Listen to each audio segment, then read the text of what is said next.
Rocko Seymour with YoungDoersTV, where the world belongs to the doers, not the thinkers.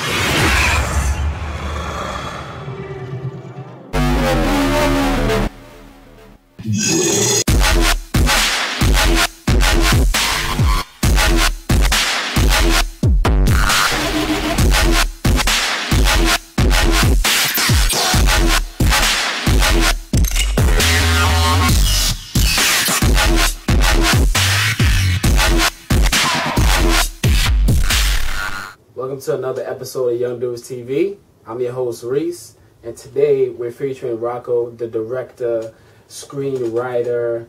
Where do I stop, man? How you doing? I'm doing good, man. I'm doing good. Yeah, that's about it. Director, filmmaker, Writer. Writer. I definitely write. Editor. You do it all, man. I try. So let everybody know how you got started with directing and screenwriting and doing everything that you do. Well, I was like 17, or I think I was 16, and I had this idea for a movie, and I just started writing it. I didn't know how long it was gonna be. I didn't know anything about film. Right. I didn't know the rules. Right. So I just wrote. I just kept writing and writing and writing until it was finished. And then when it was done, it was like 104 pages, unformatted. And I showed it to one of my teachers. She put me in a program, like the summer program. They only chose 20 kids from out of the whole city. Right. So I was in that program, and that's where I got started, pretty much. It's like the first time I touched a camera. As far as directing videos, how important is the artist-director relationship when it comes to that? When it comes to the videos? Well, I mean, it's a job, so you have to approach it with some type of professionalism right off the bat. But the relationship, the better it is, the better your art is gonna be. Right. One of my favorite videos, the Ganja Queen video, me and that artist had hung out for a while before we actually shot the video. And she gave me full control to do what I wanted to do, so that made it more comfortable. It was like she trusts me with her art, right. So now I have to make her something amazing. Well, when I shoot videos, right. I can't speak for every director because I've seen some horrible videos. Right. But what I try to do is I try to keep people's eyes on the song, right. If that makes sense. That's my whole theory. That's how I go about it. So it's like, how can I show you this song, right. Literally in its purest form? So I'll try to do things like, I'll have, in one of my videos, Montana, there's a fire spinner. Right. And when he's spinning the fire, the song is not about spinning fire, but he's spinning it to the beat of the music. And as you see the clips of the fire, it's going along with the track. Right. And it's just kind of like playing off the idea of I'm showing you the sounds that are featured in this. All right. Who do you idolize the most? Not only director-wise, but in life in general. Who do I idolize the most? I want to say Spike Lee. Right. Only because, he made films that were, so in your face at the time. In 2012, you'll watch Jungle Fever and you'll be like, oh, wow, people used to be mad about Italians dating blacks. Right. But in 1995, when the movie came out, that was a problem. That was something that was happening. People were getting... Currently. Yeah. Yeah. And it was this is a thing. And when he made Do the Right Thing, that was a film that came out in 1989 about gentrification. Right. He was talking about people moving into your neighborhood and taking it over, and it's happening now. So he was really in your face. He was kind of future as well, somewhat futuristic, but he was really in your face about current stuff. And some people didn't accept it. Yeah. Some people were afraid because it was he was making statements with his movies. Right. But I think that's cool. And that's something I try to do with my videos and with what I'm going to do with cinema. That's something I'm trying to do as well. So it's cool to see like someone else do it, and like you see they got shit, but they also got awarded. Right. You know, so it's like I'm trying to go down that route. But I'm working on something new. Right. You know, yeah, talk about Supreme Cinema, right? Supreme Cinema, talk yeah. a little bit about that. I'm working on that.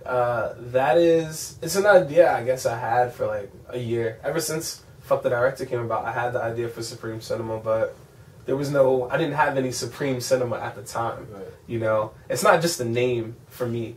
Supreme Cinema is like a brand that's supposed to provide exactly what that is, like Supreme Cinema. Like, it's not just a nice camera. This is some real art. Like, I feel like if you look at, I have about 5 videos that I consider Supreme Cinema right now, and that's the Ganja Queen video. Right. Like, that's Supreme Cinema. Like, you watch it and you're just like, this is dope. Right. The Adams to Matter video, you guys just watched. Right. My Medusa Head video, like, that's Supreme Cinema. It's nothing mediocre about that. And I have like a B.M.W. video and a Dream Big video. Those are all like they're dope. Like when you watch it, something dope. You let your work speak for itself. Yeah, pretty much. Yeah. Like I'll give someone my card and be like, listen, I'm not gonna say anything. Just go on the website. I'll talk to you later. Like the work has to speak for itself because that's art. Like you can't. Like I never thought I'd be doing an interview. You know, so I wasn't waiting for an interview to kind of let my work speak. Like I let my work speak, and then boom, now an interview comes. And from your experience, what defines like a good director? What does he do? A good director maintains the vision of their project. It's very, very easy while you're in production or while you're in pre-production or post-production to lose the vision of your project because you have so many people getting involved and so many factors getting involved. Like, you'll write down, I want her to walk down the hallway and, you know, I want the wall to be blue and she'll go through a red door. But on the day of production, somebody forgot the red paint. So the door can't be red anymore. So now you can either choose to just like go forth and shoot it or you wait. And we hear about projects that take years to make, like, oh, they were making that movie like 2 years ago, like Avatar. Right. He didn't have what he needed to shoot Avatar 20 years ago. Right. So he was like, I'm waiting. And he waited till 2012, or my bad, 2010, and put it out. Right. So I feel like that's what makes a good director, like not compromising your vision because of factors involved. If the actress can't cry, make her cry. If you need her to cry for the scene, she needs to cry. Anybody, directing, fashion, photography, should never compromise your vision. Yeah. Any shout outs?